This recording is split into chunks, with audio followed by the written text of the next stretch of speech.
ప్రతి ఆడబిడ్డకు ఒక ఐడి కార్డ్, ఆమె ఆర్థికపరమైన అంశాల నుంచి ఆరోగ్య సమస్యల వరకు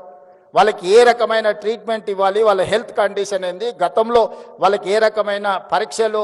వైద్య సహాయం అందించడానికి చేసిండ్రో ఒక్కసారి ఆ కార్డు ఇస్తే హాస్పిటల్కి వెళ్తే అంతకంటే ముందు ఏ రకమైన వైద్య సహాయం అందించిండ్రో వాళ్ళ వివరాలన్నిటిని కూడా అందులో పొందుపరిచే విధంగా వాళ్ళకు ఒక డేటాబేస్ తయారు చేయాలి. ఈ రాష్ట్రంలో ఉన్న 1 కోటి మంది ఆడబిడ్డల యొక్క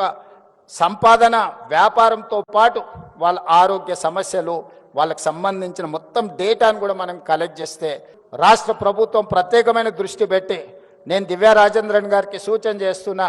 ఈ డేటాబేస్ కలెక్ట్ చేయండి, వాళ్ళ హెల్త్ చెకప్ చేయించండి, వాళ్ళ కంప్లీట్గా హెల్త్ ప్రొఫైల్ బిల్డ్ చేయండి. ప్రతి సంవత్సరం ఒకసారి వాళ్ళకు పూర్తి స్థాయిలో ఆరోగ్య పరీక్షలు చేయించగలిగినప్పుడు ఈ ఆడబిడ్డలకు వాస్తవంగా వాళ్ళ ఆరోగ్యం దెబ్బతిన కంటే ముందే మనం నియంత్రించవచ్చు. వచ్చిన తర్వాత వాళ్లకు వైద్య సహాయాన్ని అందించడం కాదు, వాళ్ళకు ఆరోగ్య సమస్యలు రాకుండానే ముందుగానే వాళ్లకు మనము ఆరోగ్యపరమైన సూచనలు చేయడమే కాకుండా అవగాహన కల్పించి వాళ్ళకు అవసరమైన ఆరోగ్య భద్రత రాష్ట్ర ప్రభుత్వం కల్పిస్తుంది. వీటికి సంబంధించి అదేవిధంగా వాళ్ళ వ్యాపారాలను ప్రోత్సహించడానికి కూడా వాళ్ళ ఇండివిజువల్ ఉన్న నైపుణ్యం ఏంది, వ్యక్తులకు కొన్ని నైపుణ్యాలు ఉంటాయి, వాటన్నిటిని కూడా మనం కలెక్ట్ చేసుకోగలిగితే ఆ రంగంలో వాళ్ళని ప్రోత్సహించడానికి అవకాశం ఉంటుంది.